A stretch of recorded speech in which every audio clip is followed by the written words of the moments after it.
Ahí estamos. Bien. Buenas tardes, entonces. El tema de hoy, sí, como saben, es antijuridicidad. Ya lo habíamos adelantado en la última clase. Ahora sí, por favor, sí pueden ir colocando el presente del día de hoy, ¿sí? Cuando nos referimos a este estrato, que es el tercero, hasta ahora habíamos visto lo que es conducta y lo que es tipicidad, estamos hablando específicamente de confrontar esta conducta, que ya sabemos que devino antijurídica, con el ordenamiento jurídico total, ¿sí? Entonces, a partir de ahí es que vamos a poder decir, vamos a poder predicar que se trata de una conducta contraria o no a todo el ordenamiento jurídico. Así como en el primero de los estratos, en la conducta, hacíamos un análisis de qué tipo, ¿recuerdan? Alguien que recuerde, por favor. De tipo negativo, doctora. De tipo negativo, ¿sí? Porque teníamos excluyentes o buscábamos que no estén presentes ciertas eximentes, ¿sí? A partir de la categoría de la imputación objetiva también es similar, ¿sí? Si encontrábamos alguna de esas instituciones no podíamos seguir avanzando. Algo similar va a ocurrir en este tercer estrato. Vamos a hablar de un examen descalificatorio o negativo, ¿sí? Entonces, lo que vamos a buscar es que no estén presentes permisos propios del ordenamiento jurídico, porque de encontrar ciertos permisos que ahora vamos a pasar a ver, vamos a tener que decir que la conducta, si bien es típica, está justificada. ¿Sí? A ver si puedo. Ahí está. Perfecto. Ahora bien, respecto a dónde vamos a encontrar estos permisos o estas justificaciones, vamos a hablar no solamente de manera estricta de la ley penal, ¿sí?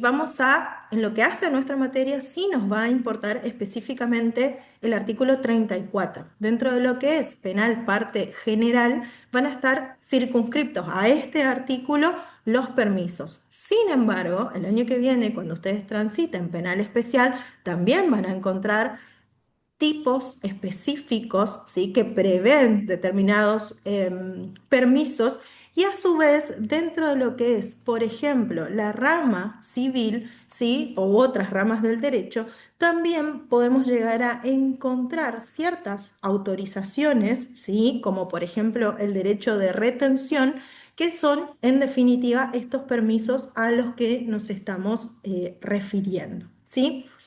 También van a encontrar dentro de sus textos el fundamento a las justificaciones.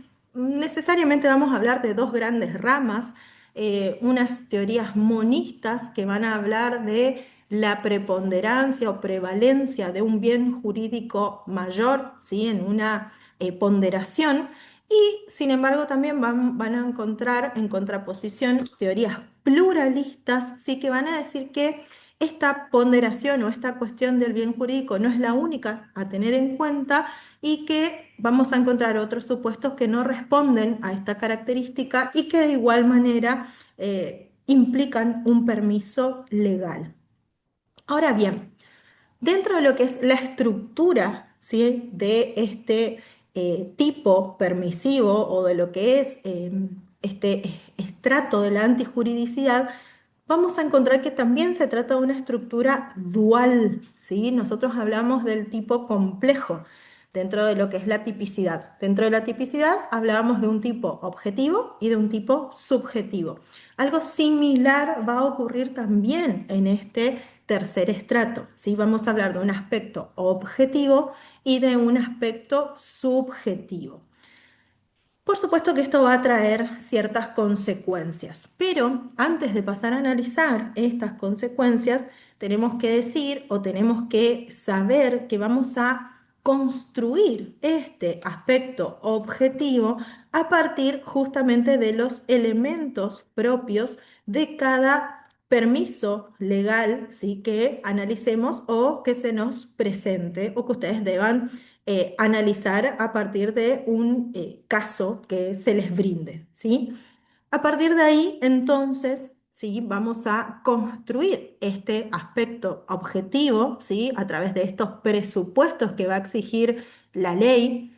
Creo que todos van a estar familiarizados con lo que es la legítima defensa, sí. Entonces, a partir de la construcción que hace el legislador, que señala específicamente en el artículo 34, inciso sexto, cuáles son esos elementos, en este aspecto objetivo vamos a consignar cada uno de estos tres elementos que nos va a brindar el legislador, y a partir de ahí, sí, vamos a verificar si se dieron en la realidad o no cada uno de estos elementos.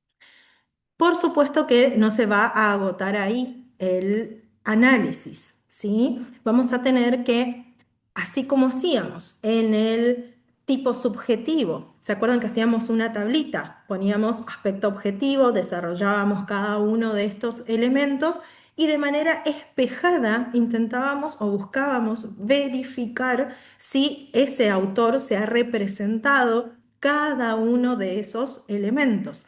De esa misma manera vamos a tener que trabajar aquí, ¿sí? Siempre preguntándonos por este elemento cognoscitivo, si lo conocía, si se lo representó, porque en definitiva de lo que vamos a estar hablando es la representación de esa antijuridicidad, ¿sí? O de ese permiso legal, ¿sí? Conocer, por ejemplo, la situación de emergencia, si sabe que está actuando al amparo de determinado permiso legal. Habíamos hablado de en una legítima defensa debe reconocer que hay una agresión ilegítima a la cual se está defendiendo o de la cual se está defendiendo.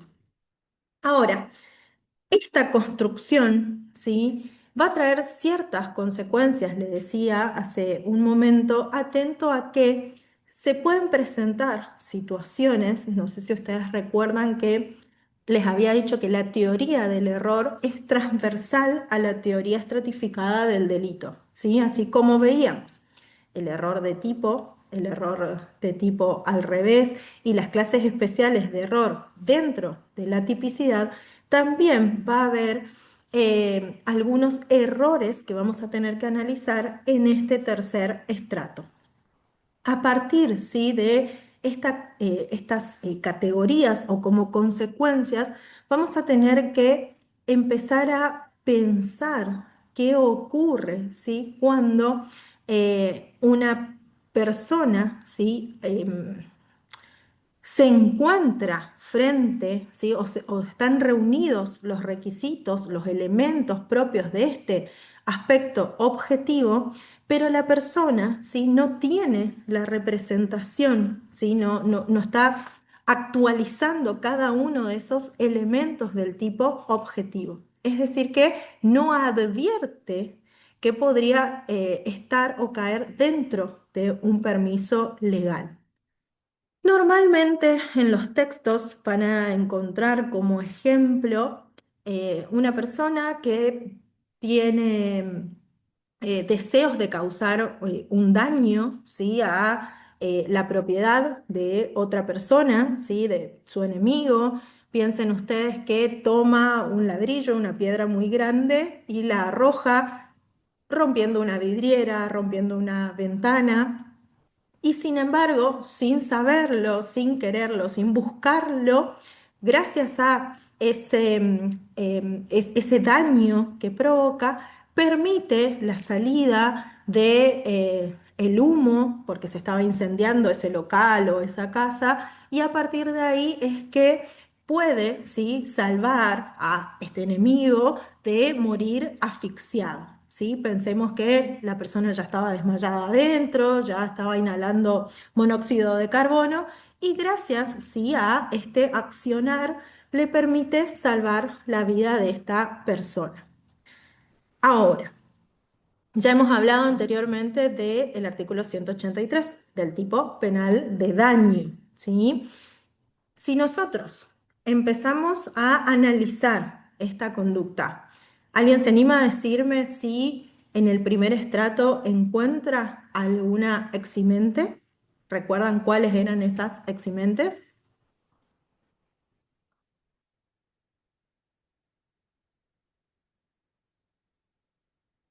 Estamos en conducta, ¿sí? Empezamos a analizar la conducta de esta persona.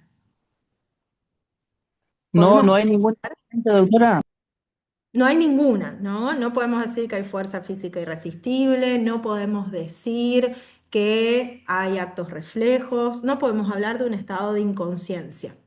Ahora, si nosotros lo pensamos específicamente desde este artículo 183, ¿sí? Lo tienen a mano, lo pueden verificar, lo pueden leer.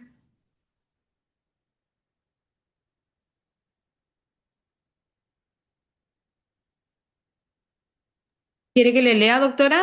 Sí, por favor. Artículo 183. El que destruyere, inutilizare, hiciere desaparecer o de cualquier otro modo dañare una cosa, mueble o inmueble o un animal total o parcialmente ajeno, siempre que el hecho no constituya otro delito más severamente penado. Bien, hasta Y ahí. también, y ahí también habla, profe, que incurriera al que alterare, destruyere o Sí, sí, no inutilizare importa, no datos, importa, hasta ahí. documentos. El tipo básico nomás, está bien. Si yo les pregunto a ustedes, ¿qué clase de tipo penal es este? ¿Sí? ¿Ustedes qué me dirían? ¿Se trata de un delito de tipo doloso, de tipo culposo? Un delito de tipo de doloso, doctora. Doloso, ¿sí? Ahora bien, esta persona de la que estamos analizando su conducta, ¿tiene dolo de daño? ¿Se representa que se trata de un local o propiedad ajena que arrojando la piedra le va a ocasionar este daño a la ventana o a la vidriera? Sí, se representa todo, doctora. Se representa, ¿sí? Entonces, a partir de ahí, conducta ya dijimos que teníamos, ¿qué vamos a decir? ¿Sí? ¿Cómo va a ser esa conducta desde la tipicidad?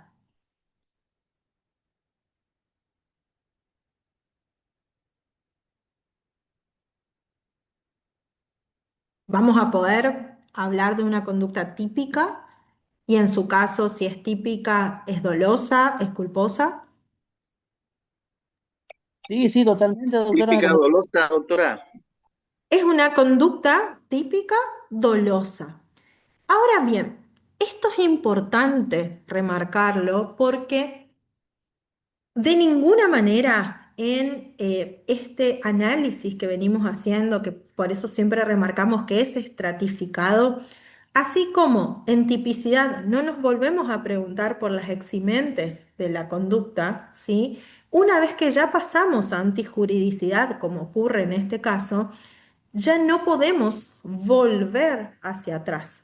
¿Por qué les digo esto? Porque ustedes van a poder advertir fácilmente que esta persona está en un error, ¿sí? No se está representando que puede caer, en definitiva, en lo que vamos a explicitar un poco más adelante, pero que quizás algunos de ustedes ya conozcan y que tiene que ver con el denominado estado de necesidad justificante, ¿sí? El estado de necesidad justificante lo van a encontrar en el artículo 34, inciso tercero. Es muy cortito, si alguien lo tiene a mano y quiere dar lectura rápidamente, como para que nos ubiquemos nomás en temas sin pormenorizar cada uno de esos elementos. ¿Le leo, doctora? Sí, por fin. Artículo 34, inciso. El que causare un mal por evitar otro mayor, inminente a que ha sido extraño. Bien, se comprende entonces la persona esta en particular. Si bien podemos encontrar reunidos cada uno de estos requisitos, ¿sí? La persona está dañando una propiedad que en la ponderación, ¿sí? El bien jurídico propiedad, ¿sí? Está muy por debajo del bien jurídico vida, ¿sí? Pero sin embargo, la persona no llega a advertir esta situación, ¿sí? No, no a nivel subjetivo. Objetivamente, si nosotros analizamos, puntualizamos cada uno de estos elementos propios que acaba de leer la compañera del 34 tercero, están dados en la realidad. Si nosotros armamos la tablita, ¿sí? encontramos cada uno de estos elementos, pero si pasamos a la representación, si intentamos darle tic a cada uno de estos elementos, vamos a ver que no fueron advertidos, ¿sí? En el caso mismo que yo les presento, en ningún momento advierte esta situación la persona.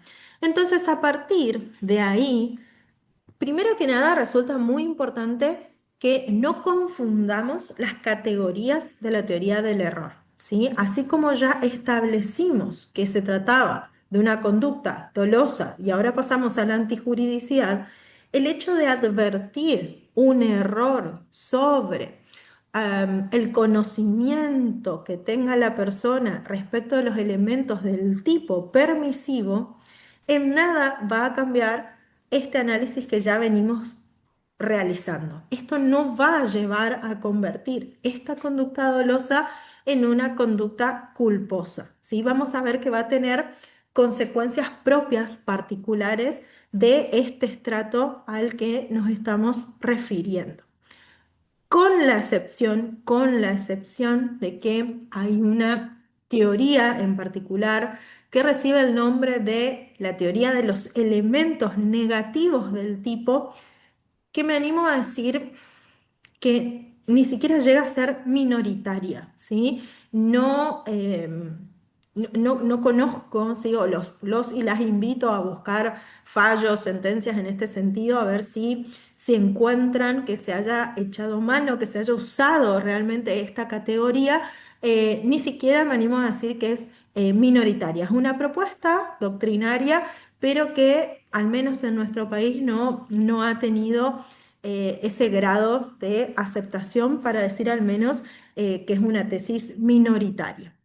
Pero fuera de quienes sostienen esta teoría, no vamos en ningún momento a revisar, ¿sí? Por más fuerte que sea el error que encontremos en la antijuridicidad, esto no puede hacer que cambiemos, ¿sí? Esta tipicidad dolosa o culposa que ya de alguna manera quedó establecida, ¿sí? En el nivel de la tipicidad. Volviendo, ¿sí? A esta cuestión de cuando están presentes los elementos del aspecto objetivo, pero no son advertidos por la persona, es decir, no tenemos el aspecto subjetivo, nos falta el aspecto subjetivo. eh, en primer término, nos tenemos que referir a la postura del finalismo ortodoxo, ¿sí? Como su máximo representante, ustedes saben que está Hans Pelzel, ¿sí? Y que por supuesto, al ser tan estricto en esta postura, para él va a ser irrelevante esta situación, ¿sí? De faltar el elemento subjetivo. Para él, si falta este elemento subjetivo, directamente pasamos a la culpabilidad, ¿sí? Y si se confirma la culpabilidad, la escala penal a utilizarse es la establecida por el legislador para, para este delito, en particular para el delito de daño. Justa en este caso, por ahí la escala penal es de la más reducida de nuestro Código Penal. Parecería que las soluciones de las que vamos a hablar y no difieren mucho en cuanto a específicamente la pena que va a recibir la persona, pero vamos a ver que esto es una teoría general que la vamos a poder aplicar a todos los delitos y a partir de ahí es que en escalas penales sustanciales, va a devenir importante poder diferenciar cada una de estas teorías. Así como me referí a este finalismo ortodoxo, ¿sí? De la mano de Belzel, también les tengo que hablar de diametralmente opuesto a esta postura, vamos a encontrar al denominado objetivismo puro, ¿sí? O también en sus textos lo pueden encontrar como la justificación directa. En esta postura vamos a encontrar autores, ¿sí? Como el doctor Zaffaroni, como el doctor Nino, que van a sostener que esta estructura de, el ilícito en sí es puramente objetivo, ¿sí? Entonces, de alguna manera van a decir que no va a interesar si la persona realmente se llegó a representar que estaba salvando una vida humana al dañar la propiedad, sino que lo importante es que haya existido, que se haya dado objetivamente, es decir, que ponderan mucho más el aspecto objetivo, ¿sí?, que el subjetivo. Es más, van a decir que simplemente con estar reunidos los requisitos propios del elemento objetivo, alcanza, ¿sí?, para darla por justificada a esa conducta, sin importar que lo haya internalizado o no el sujeto, ¿sí? Entonces, a partir de ahí, lo importante va a ser el resultado. Si social y objetivamente la conducta deviene lícita, en definitiva, si logra neutralizar un riesgo, va a estar justificada. ¿Sí? No, no se van a preguntar por estos elementos o representaciones del tipo subjetivo. También tengo que decirles que ninguna de estas dos son las propuestas o posturas más aceptadas, ¿sí? La postura mayoritaria, modernamente podríamos decir, tiene que ver con la postura que toma, ¿sí?, la solución de la escala de la tentativa.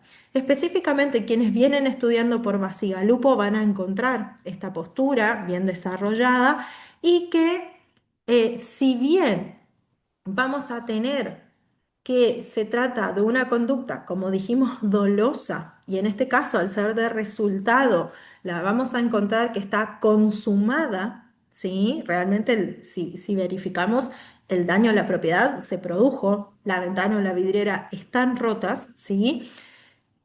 Toman en consideración esto que de alguna manera señalan los objetivistas, de decir, de alguna manera se neutralizó este resultado, ¿sí?, este riesgo. Entonces, de alguna suerte se disminuye este disvalor de resultado, ¿sí?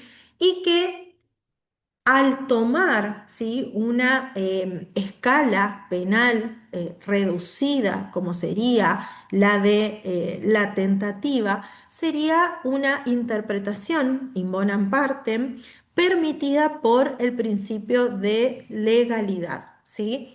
Después vamos a discutir, cuando veamos en particular tentativa, que ustedes no vieron, por el momento me contento con que sepan que se trata de una escala reducida, a diferencia de lo que es el delito consumado, y después vamos a ver que hay otras discusiones en cuanto a si debemos tomar la escala de la tentativa, ¿sí?, tal como está establecida, o por el contrario deberíamos referirnos a la tentativa inidónea que termina dejando en manos de quien debe juzgar, ¿sí?, si aplica o no pena al caso concreto. Pero lo importante es que puedan reconocer que existen al menos tres posturas para tratar de solucionar esta consecuencia que trae el hecho de que no esté dado o no esté completo el aspecto subjetivo en las causas de justificación. ¿Sí? ¿Hasta acá alguna pregunta? ¿Consultas? No, doctora, clarísimo. Bueno, muchas gracias. Pasamos entonces a la segunda situación que se nos puede presentar, ¿sí? Hasta recién lo que vimos es, teníamos completo el aspecto objetivo y nos faltaba el aspecto subjetivo, ¿sí?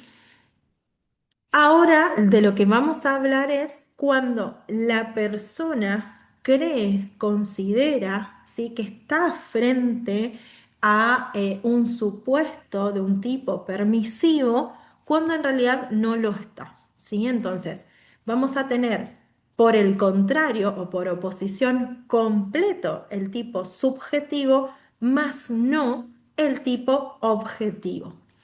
Para tratar de que se entienda un poco mejor esta situación, vamos a tratar de dar un ejemplo, ¿sí?, En este sentido, podemos pensar en una persona, ¿sí? que está caminando por una vereda y advierte mucho humo, ¿sí? dentro de un local comercial y cree ver el cuerpo de una persona desmayada, desvanecida y con el fin de salvarla, ¿sí? al tratar de ingresar por la puerta, no lo puede hacer, toma ahora sí un elemento, un ladrillo, una piedra y rompe la vidriera. Sin embargo, al ingresar, recién ahí, ¿sí? ya consumado este daño al que nos estamos refiriendo, al ingresar se da cuenta que no era una persona, sino, por ejemplo, un maniquí que estaba en el piso,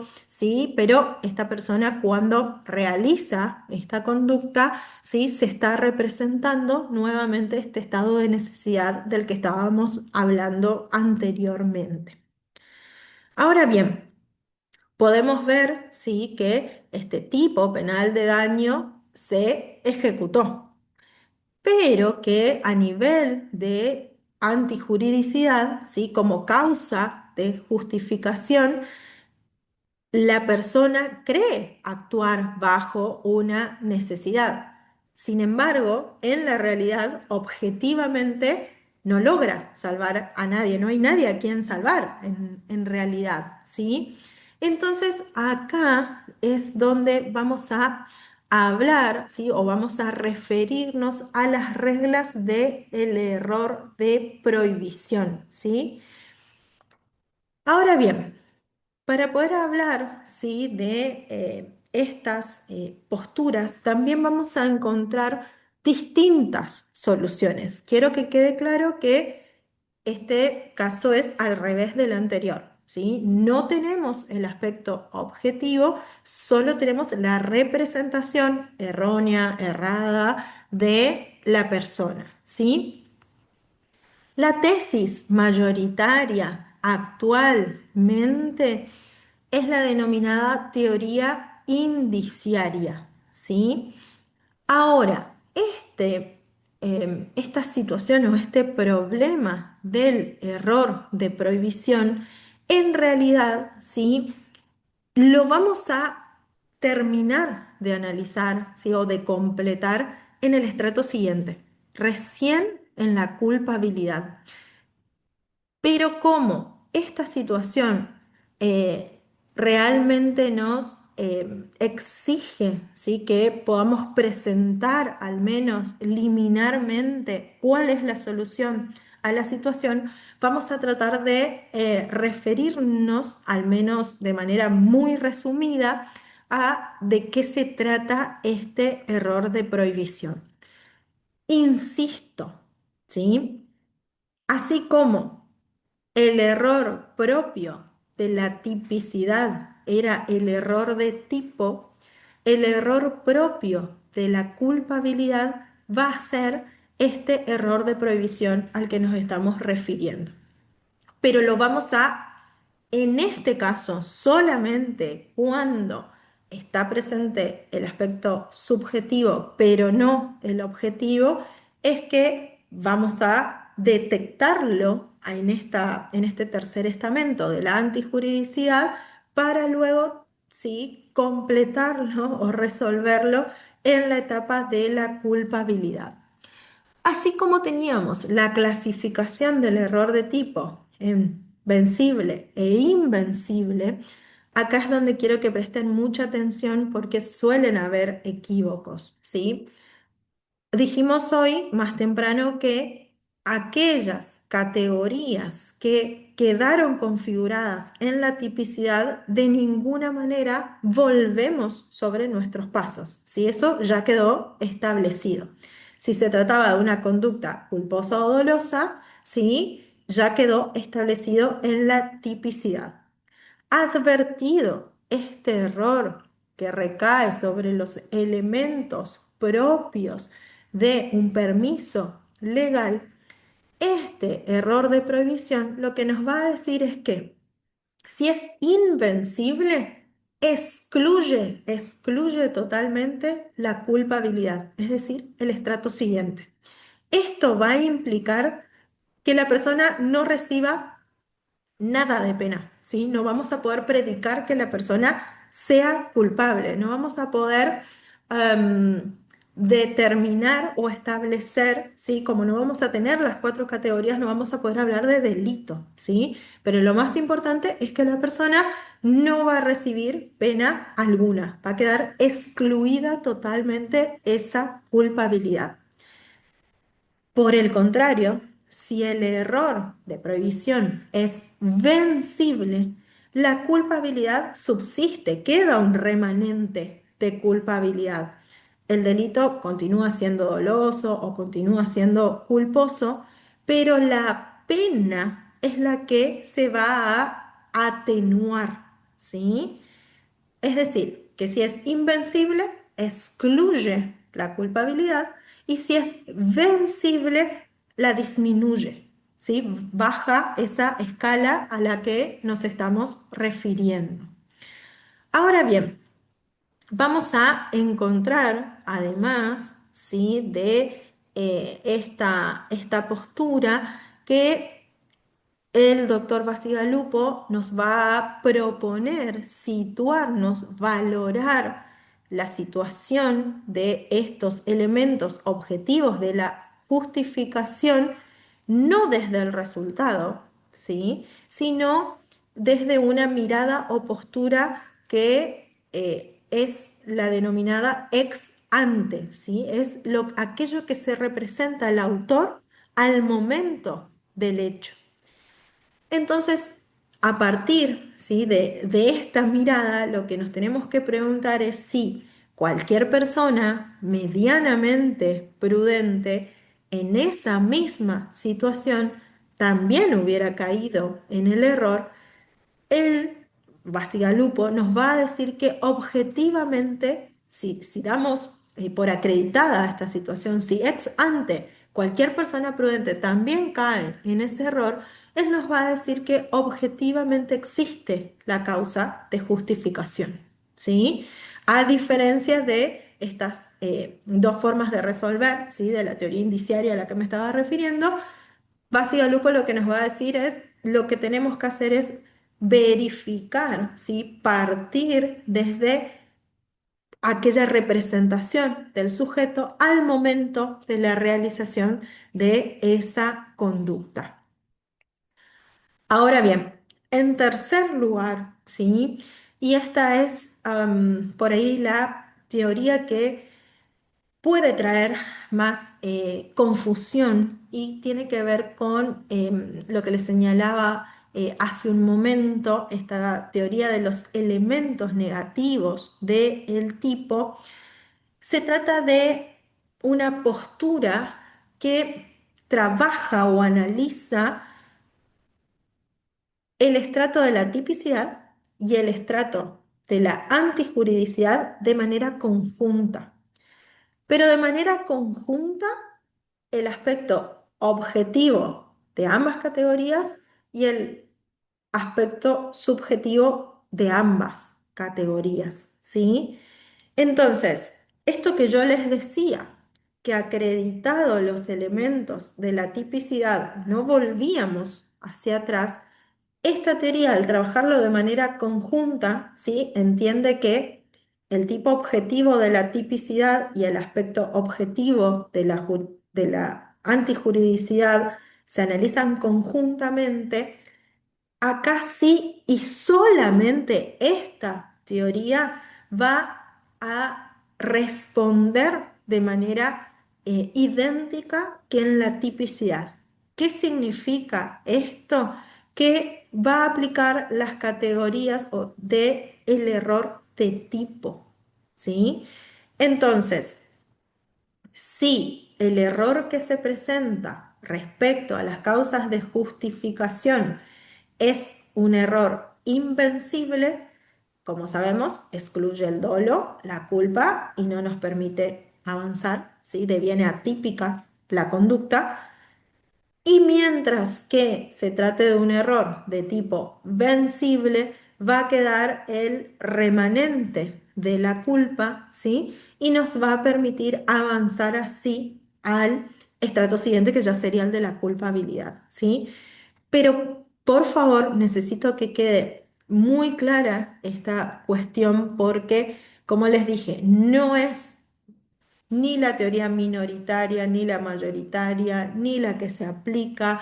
Tienen que conocerla o resulta importante que la conozcan porque si, llegado el examen, se les presenta a ustedes un caso donde deban tomar postura o rol, por ejemplo, desde la defensa, por supuesto que esta va a ser la más beneficiosa para quienes ustedes están representando, ¿sí? Entonces, podemos, si estamos frente a un error de tipo invencible, imagínense ustedes que se trata de una conducta atípica, mientras que si lo analizamos desde el error de prohibición, en ese caso, como mucho lo que se podría lograr es una disminución en la escala penal, ¿sí? Entonces, tiene consecuencias muy importantes, sobre todo en ese sentido.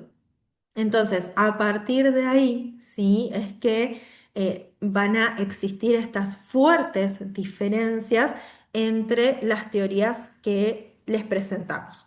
Pero, como pueden ver, hay al menos tres posturas para resolver cada una de estas situaciones, ¿sí?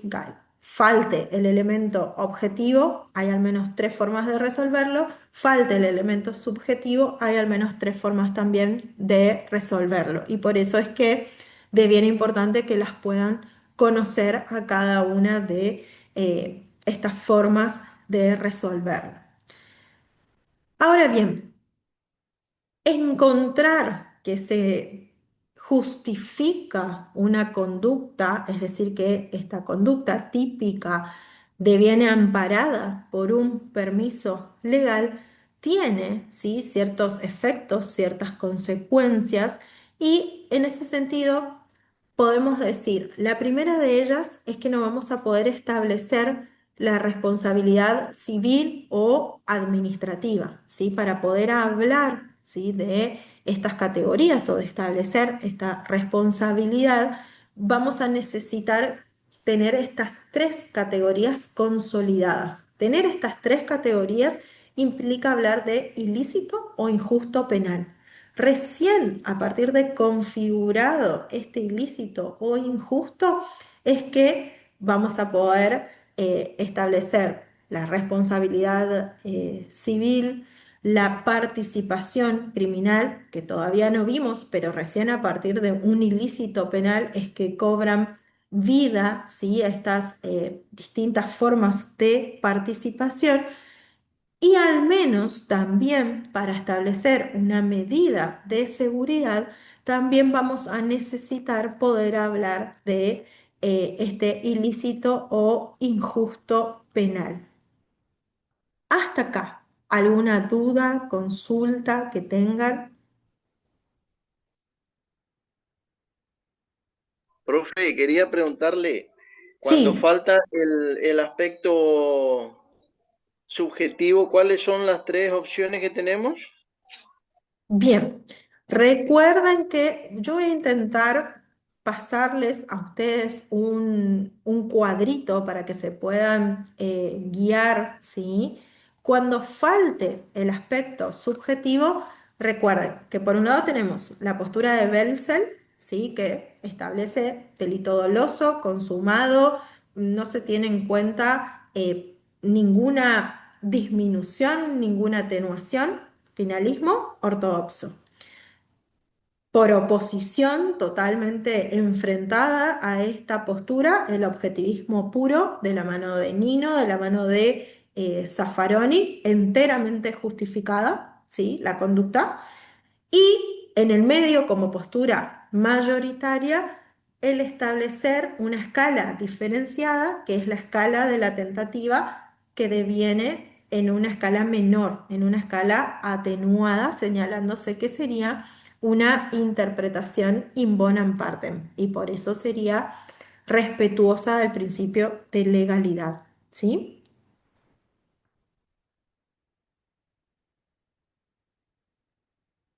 ¿Quedó claro entonces?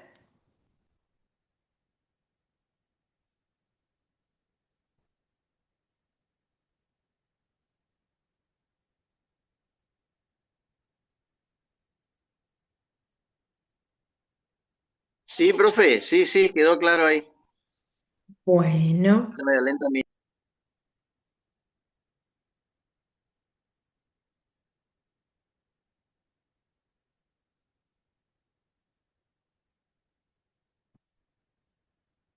me parece que por lo avanzada de la hora no nos va a permitir ingresar en cada uno de los tipos permisivos, ¿sí? Para hablar de cada uno de sus elementos o describir cada uno de sus elementos. Sí me gustaría referirme, más allá de que, si se quiere, a forma de introducción, al menos presentamos la legítima defensa y el estado de necesidad justificante, ¿sí? Por favor, que no se confundan con el estado de necesidad exculpante, que lo vamos a ver recién en la categoría siguiente o en el estrato siguiente, en el de culpabilidad. Sí hay una situación que me parece que podríamos explicar ahora y después sí completarla o practicarla ya con casos cuando veamos cada uno de los tipos permisivos. Hay otra situación que podemos decir que es transversal a todos estos tipos permisivos de los que estamos hablando y que tiene que ver con el exceso en las causas de justificación. Em, ¿Habrá alguien que pueda leer el artículo 35? 35. Sí, profe, ahí le leo.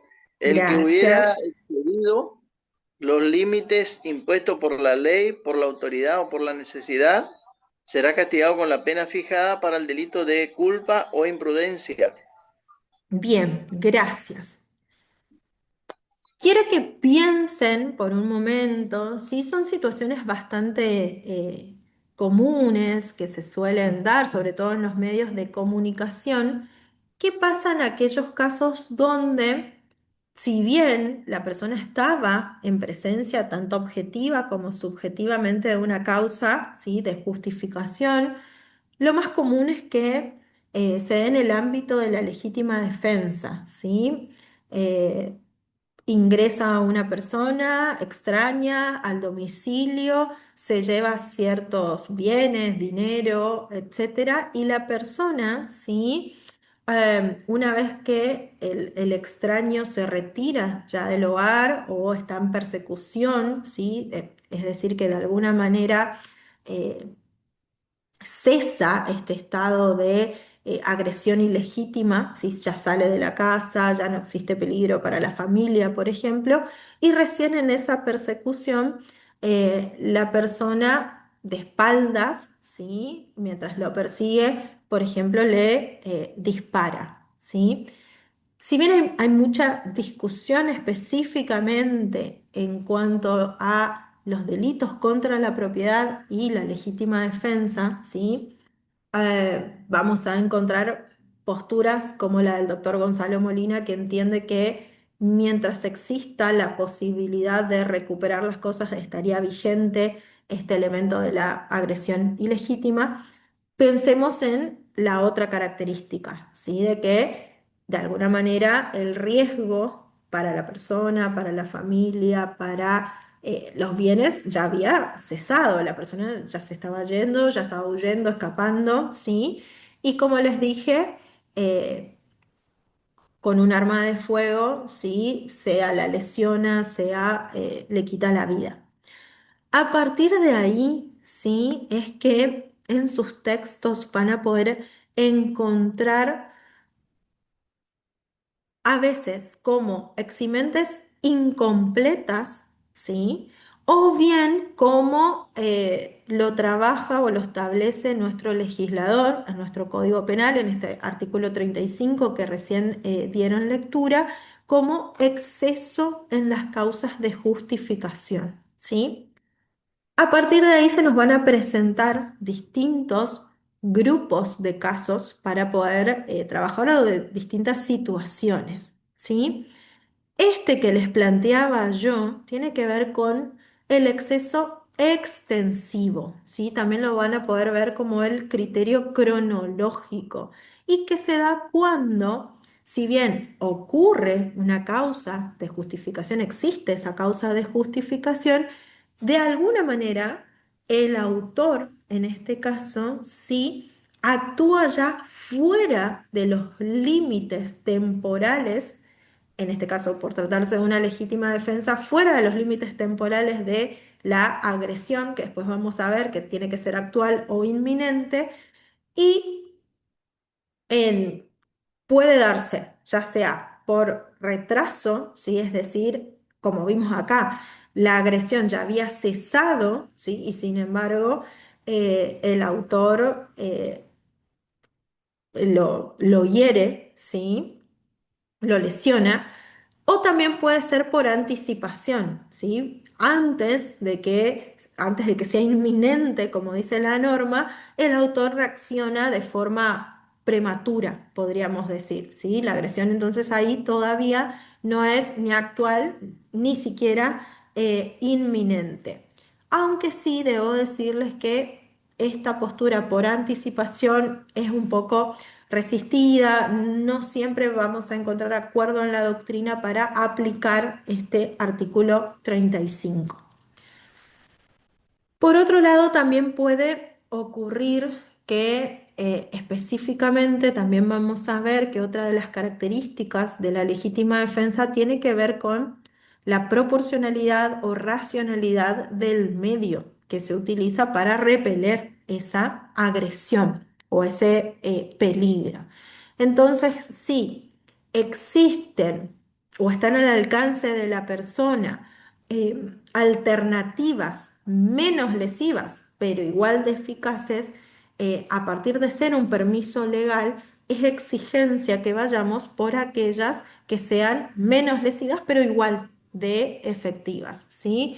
Si, no sé, en una agresión ilegítima por la contextura física de las partes, quien se está defendiendo legítimamente es de mayor tamaño y solamente con golpes de puño puede repeler esa agresión, si esta persona decide tomar un arma blanca o tomar un arma de fuego, ¿sí? Va a devenir excesiva, ¿sí? Pero a partir de un criterio cuantitativo. Vamos a hablar de un exceso intensivo, ya no extensivo por el criterio temporal, sino intensivo en relación, ¿sí? a el medio utilizado.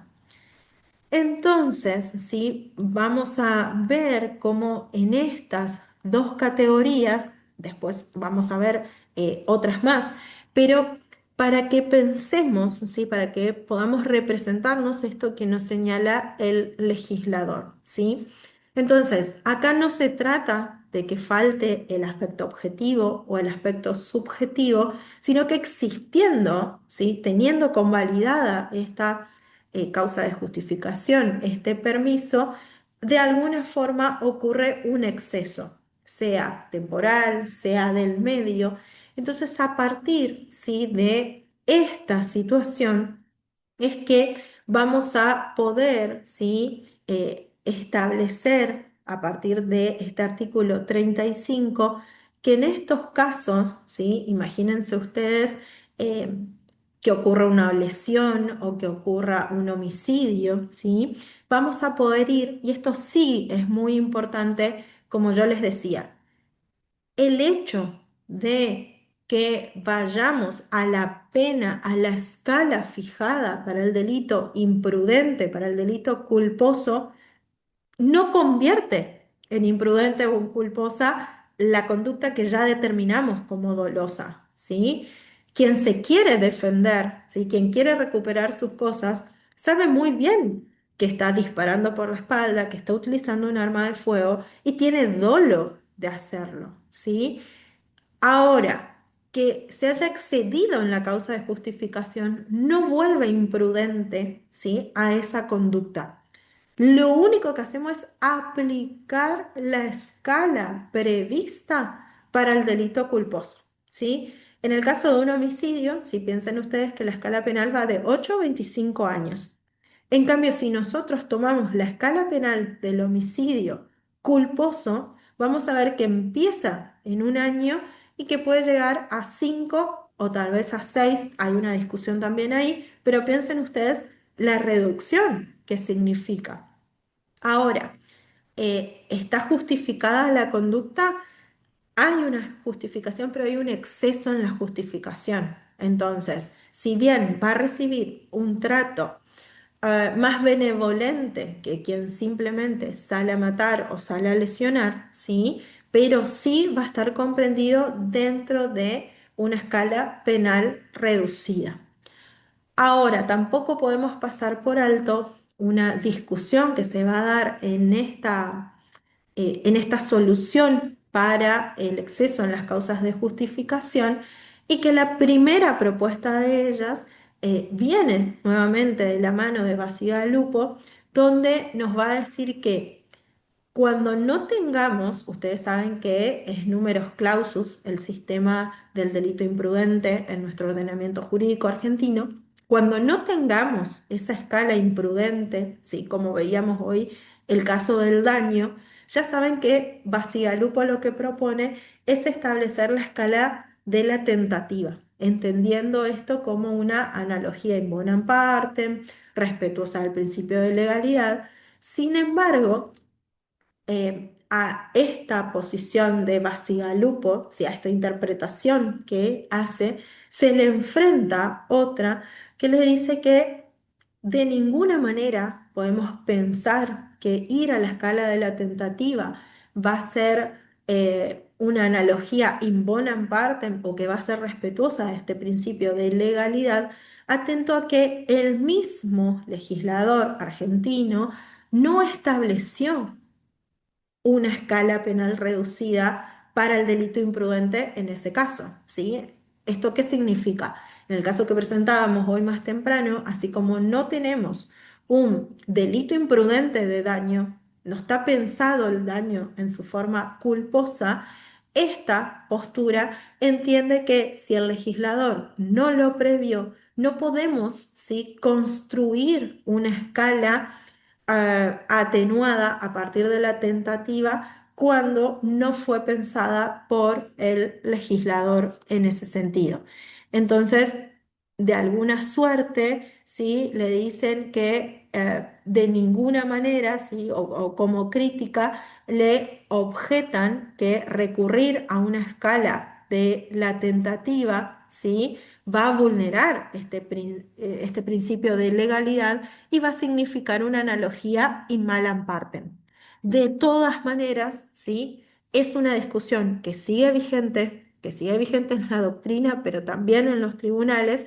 Entonces, a partir de ahí, sí, es que van a tener que conocer esta bifurcación que se da cuando no tenemos, ¿sí?, la escala penal del delito imprudente. En general, en relación a los delitos de resultado. ¿Sí? Hasta acá se comprendió esto, ¿sí? Todavía va a lucir bastante abstracto porque no entramos en cada uno de los tipos permisivos, ¿sí?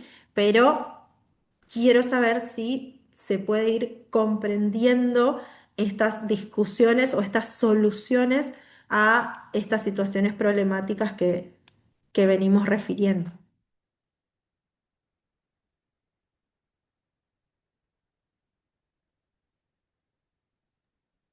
Sí, Doc, sin ningún problema.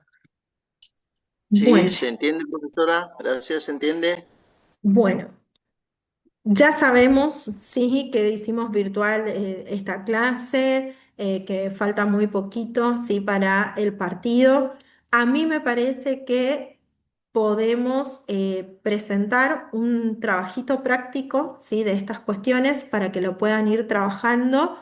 Y también les voy a dejar un videíto de las causas de justificación en particular.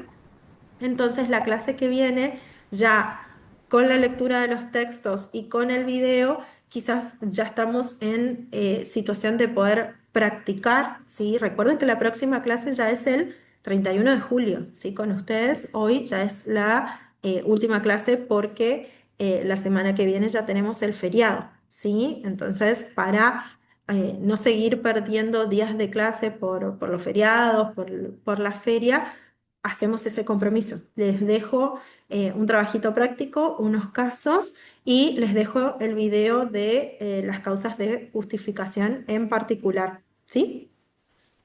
Por favor, dejen todos asentados su asistencia y así dejo de grabar también acá y los y las libero, ¿sí? Terminamos acá la clase. Profe, le consulto esos trabajitos que usted dijo. ¿Cuándo hay que entregar? Podemos poner fecha el mismo 31 de julio, ¿sí? La idea es que lo puedan desarrollar, ¿sí? Ok, profe, gracias. No, de nada. Muchas gracias, profesora. Hasta la próxima. Bueno, de nada, entonces dejo de grabar, que tengan buen receso, hasta luego. Gracias, Igual, Gracias, igualmente. profe.